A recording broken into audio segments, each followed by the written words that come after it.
സമയം 1:20 26 മണിക്കൂർ പൂർത്തിയാക്കി 27 മണിക്കൂറിലേക്ക് ആ പരിശോധന കടക്കുകയാണ്. ഇപ്പോഴും നമുക്ക് കൃത്യമായൊരു ഒരു സൂചന ലീഡ് കിട്ടുന്നില്ല എന്നുള്ളതാണ്. അപ്പോൾ എന്താണ് വാട്ട് നെക്സ്റ്റ് എന്നുള്ള അതിൻ്റെ അടുത്ത ഘട്ടം എന്ത് എന്നുള്ള ആലോചനയിൽ മാർത്താണ്ഡമടക്കം കളിയിക്കാവുള്ളടക്കം കൂടുതൽ സ്റ്റേഷനുകളിലെ CCTV-കൾ കുറച്ചുകൂടി വിപുലമായി പരിശോധിക്കാനാണ് കഴക്കൂട്ടം പോലീസിൻ്റെ ആലോചന. അതോടൊപ്പം ഇംഗ്ലീഷിലും തമിഴിലും മിസ്സിംഗ് എന്ന് പറയുന്ന കാർഡുകൾ, പോസ്റ്ററുകൾ എന്ന് പറയുന്നത് പോലെ അത് പ്രചരിപ്പിക്കാനുള്ള ആലോചന ഇപ്പോൾ നടക്കുന്നുണ്ട്. ഇനി എന്തായാലും നമ്മുടെ പ്രധാനപ്പെട്ട മണിക്കൂറുകൾ കടന്നു പോകുന്നതുകൊണ്ട് ഇനി അധികം വൈകാതെ പുതിയ നടപടികളിലേക്ക് പോലീസ് കടക്കും എന്ന് തന്നെയാണ് പ്രതീക്ഷിക്കേണ്ടത്. വിജയകുമാർ ചെയ്യുന്നത്. വിജയകുമാർ 13 വയസ്സുള്ള കുട്ടിയാണ്.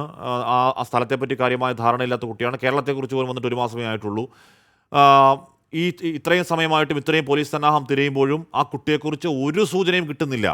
ആകെ 24 വാർത്ത കണ്ട് ഒരു പെൺകുട്ടിയെടുത്ത ചിത്രമല്ലാതെ മറ്റൊരു സൂചനയും അതിന് മുമ്പോ അതിന് പിമ്പോ കിട്ടുന്നില്ല എന്ന് പറയുന്നത് അല്പമൊന്ന് ആശങ്കാജനകമാണ്. വിജയകുമാർ.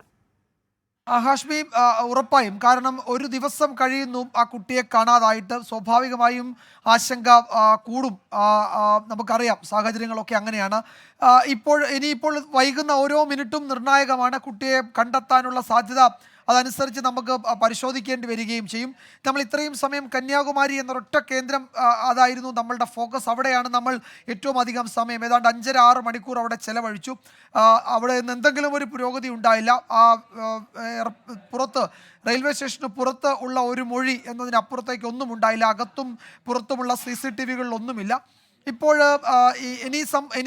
ഇനിയുള്ള ഇനിയുള്ള സാഹചര്യം എന്നത് അന്വേഷണ സംഘത്തെ വിപുലപ്പെടുത്തുക, അവർ പരിശോധന നടത്തുന്ന കേന്ദ്രങ്ങൾ കുറെ കൂടി വിസ്തൃതമാക്കുക എന്നത് തന്നെയാണ്. ഇപ്പോൾ ചെന്നൈ മുതൽ തിരുവനന്തപുരം വരെ റോഡ്, റെയിൽ റൂട്ടുകളിൽ ഒരേപോലെ പരിശോധന നടത്തുക എന്നതിലേക്ക് ദൗത്യം നീണ്ടുപോകുന്നു, അല്ലെങ്കിൽ ദൗത്യം വിപുലമാകുന്നു. അതാണ് ഈ മണിക്കൂറുകളിൽ സംഭവിക്കുന്നത്. ഇപ്പോൾ ഇവിടെ നിന്ന് പാറശാല വരെ ആ കുട്ടി ട്രെയിനിലുണ്ടായിരുന്നു, ഐലൻഡ് എക്സ്പ്രസ്സിൽ ഉണ്ടായിരുന്നു എന്ന് അതിലെ യാത്രക്കാരുടെ മൊഴിയുണ്ട്. അപ്പോൾ പാറശാല കഴിഞ്ഞ് കന്യാകുമാരി വരെ എത്തുന്നതിനിടയിലുള്ള ചെറുതും വലുതുമായ മുഴുവൻ സ്റ്റേഷനുകളിലും പരിശോധന നടത്തുക. നാഗർകോവിൽ, ഇരണിയിലടക്കം ആ മേഖലകളിലടക്കം പരിശോധന നടത്തുക. അവിടെയെങ്കിലും ആ കുട്ടി ഇറങ്ങിയിട്ടുള്ള സാധ്യത തള്ളിക്കളയാൻ കഴിയില്ല. കാരണം ആ ട്രെയിനിൽ യാത്ര ചെയ്തു എന്നത് ഉറപ്പാണ്. നിയമത്തിനും ബാലരാമപുരത്തിനും ഇടയിൽ പകർത്തിയ ചിത്രവും നമ്മളുടെ പക്കലുണ്ട്. അത് കുട്ടിയുടെ ബന്ധുക്കൾ തിരിച്ചറിയുകയും ചെയ്തു. അപ്പോൾ ആ ട്രെയിനിലുണ്ടായിരുന്നു. ഈ പറയുന്ന പാറശാല വരെ ആ കുട്ടിയെ കണ്ടിട്ടുണ്ട്. അത് കഴിഞ്ഞ് ഇറങ്ങിയിട്ടുണ്ടോ എന്നത് മാത്രം, എവിടെ ഇറങ്ങി എന്നതിൽ മാത്രമാണ് അവ്യക്തതയുള്ളത്.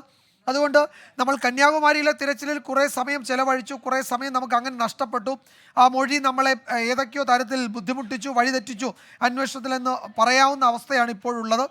അപ്പോൾ അടുത്ത സ്റ്റേഷനുകളിലേക്ക്, അതിന് പുറകിലുള്ള സ്റ്റേഷനുകളിലേക്ക് നേരത്തെ തന്നെ അന്വേഷണം പോകേണ്ടതായിരുന്നു. അത് പോയിട്ടില്ല. അപ്പോൾ ഇനി തമിഴ്നാട് പോലീസും കേരള പോലീസും വിവിധ സംഘങ്ങളായി തിരിഞ്ഞ് ആ സ്റ്റേഷനുകളിലാണ് പരിശോധന നടത്താൻ പോകുന്നത് എന്നാണ് പുതിയ റിപ്പോർട്ടുകൾ വരുന്നത്. ഒപ്പം ചെന്നൈയിലേക്ക്, ഇപ്പോൾ കന്യാകുമാരിയിൽ ഇറങ്ങി എന്ന മൊഴി ശരിവെച്ചാൽ റെയിൽവേ സ്റ്റേഷനിൽ വീണ്ടും ആ കുട്ടി അടുത്ത റോഡ് മാർഗമോ റെയിൽ മാർഗമോ ചെന്നൈയിലേക്ക് പോയിട്ടുണ്ടോ എന്ന സാധ്യത തള്ളിക്കളയാൻ കഴിയില്ല. അതുകൊണ്ട് ചെന്നൈയിലേക്ക് പരിശോധന വ്യാപിപ്പിക്കുന്നു. അവിടെ വിവിധ കേന്ദ്രങ്ങളിലേക്ക് തെരച്ചിലിന് തമിഴ്നാട് പോലീസ് മുൻകൈ എടുക്കുന്നു എന്നാണ് അവിടെ നിന്ന് അറിയാൻ കഴിയുന്നത്. അപ്പോൾ ചെന്നൈയും നാഗർകോവിലും അടക്കം വിവിധ കേന്ദ്രങ്ങളിൽ, തമിഴ്നാട്ടിൽ കേരളത്തിൻ്റെ അതിർത്തി മുതൽ ചെന്നൈ വരെ വിവിധ കേന്ദ്രങ്ങളിൽ ഈ പരിശോധന നടത്തുകയാണ്. ഈ ട്രെയിനിൽ കുട്ടി യാത്ര ചെയ്തു എന്നതിൻ്റെ ആധികാരിക സ്ഥിരീകരണ വിവരം നമ്മളുടെ പക്കലുണ്ട്. അത് യഥാർത്ഥത്തിൽ അതൊരു വലിയ ലീഡാണ്. അതിനപ്പുറത്തേക്ക് കൂടുതൽ ലീഡ് കിട്ടിയിട്ടില്ലെങ്കിലും അത് കേന്ദ്രീകരിച്ച് നടത്താൻ പോകുന്ന അന്വേഷണമാണ് അടുത്ത മണിക്കൂറുകളിൽ വേണ്ടത്. അപ്പോൾ വിവിധ റെയിൽവേ സ്റ്റേഷനുകൾ, ഇനിയിപ്പോൾ ഏതെങ്കിലും സ്റ്റേഷനിൽ ഇറങ്ങി റോഡ് മാർഗം മറ്റേതെങ്കിലും സ്ഥലത്തേക്ക് പോയിട്ടുണ്ടോ എന്നത്, കുട്ടിയുടെ കയ്യിൽ പണമില്ല, നമ്മൾ അറിഞ്ഞെടുത്തോളം ഭക്ഷണം കഴിക്കാതെ ഏതാണ്ട് 24 മണിക്കൂറാകുന്നു, ആഹാരം കഴിക്കുന്നില്ല, വെള്ളം കുടിക്കാൻ എത്രത്തോളം പറ്റിയിട്ടുണ്ടെന്ന് നമുക്കറിയില്ല. അപ്പോൾ അവശ്യമായിട്ടുണ്ട്, ക്ഷീണിച്ചിട്ടുണ്ടാകും. അപ്പോൾ അതൊക്കെ നമ്മളുടെ മുന്നിലുള്ള പ്രധാനപ്പെട്ട ചലഞ്ചാണ്. അതൊക്കെ മുന്നിൽ കണ്ടുകൊണ്ട് വേണം അടുത്ത മണിക്കൂറുകളിലെ നമ്മുടെ തെരച്ചിൽ പ്ലാൻ തയ്യാറാക്കേണ്ടത്. അപ്പോൾ എങ്ങനെയൊക്കെയാണെങ്കിലും ശരി, ഈ പറയുന്ന ഐലൻഡ് എക്സ്പ്രസ്സിൽ അത് പാറശാലയിൽ ഉണ്ടായിരുന്നു, അവിടെ വരെ എത്തിയിട്ടുണ്ടെന്ന് ഉറപ്പാണ്. അത് കഴിഞ്ഞുള്ള യാത്രയിൽ എന്ത് സംഭവിച്ചു എന്നാണ് ഇനി അറിയേണ്ടത്. അപ്പോൾ ഈ പറയുന്ന കന്യാകുമാരി മുതൽ തിരുവനന്തപുരത്തേക്ക് വരെ ഇങ്ങോട്ടും, കന്യാകുമാരി മുതൽ ചെന്നൈയിലേക്ക് അങ്ങോട്ടുമുള്ള തെരച്ചിലാണ് ഇനി നടത്തേണ്ടത്. ഈ പറയുന്ന വിവിധ സംഘങ്ങളായി തിരഞ്ഞ് പോലീസ് അതിന് തയ്യാറെടുക്കുന്നു എന്ന് തന്നെയാണ് നമുക്ക് ലഭ്യമാകുന്ന സൂചനകൾ. ഹാഷ്മി. വിജയകുമാറാണ് വാർത്തയുടെ വിവരങ്ങൾ നൽകിയത്. 26 വയസ്സ്, 26 മണിക്കൂർ കഴിഞ്ഞ് 27 മണിക്കൂറിൽ കടക്കുകയാണ് പരിശോധന. നേരത്തെ നമ്മൾ ഓയൂരിൽ സമാനമായ ഇത്തരത്തിൽ പിടികിട്ടായ്മയുടെ അല്ലെങ്കിൽ ഏതെങ്കിലും തരത്തിൽ സൂചന തുമ്പില്ലായ്മയുടെ നീണ്ട അന്വേഷണ മണിക്കൂറുകൾ നമ്മൾ കണ്ടതാണ്. പക്ഷേ അതിൽ നിന്ന് വ്യത്യസ്തമാണ് ഈ സംഭവം. അതിൽ അബിഗെയിൽ സാറെ തട്ടിക്കൊണ്ടു പോവുകയായിരുന്നു, ഒരു സംഘം ഒളിപ്പിച്ചു വെക്കുകയായിരുന്നു. അപ്പോൾ ഒളിപ്പിച്ചു വെച്ചവർക്ക് എന്താണ് അവരുടെ ആ സമയം അത്രയും ഒളിപ്പിച്ചു വെക്കാനുള്ള പ്രാഗൽഭ്യമൊക്കെ അതിലുണ്ടായിരുന്നു. ഇതങ്ങനെയല്ല.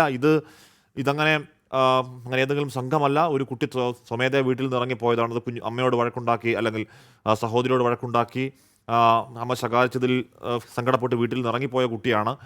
ആ കുട്ടി ഒറ്റയ്ക്കേ ഉള്ളൂ. കയ്യിൽ പണമില്ലാത്തൊരു കുട്ടിയാണ്. 13 വയസ്സ് മാത്രമുള്ളൊരു കുട്ടിയാണ്. കയ്യിലാകെ 40 രൂപയേ ഉള്ളൂ എന്നാണ് ബബിതയും ഈ കുട്ടിയുടെ വീട്ടുകാരും ഒക്കെ പറയുന്നത്.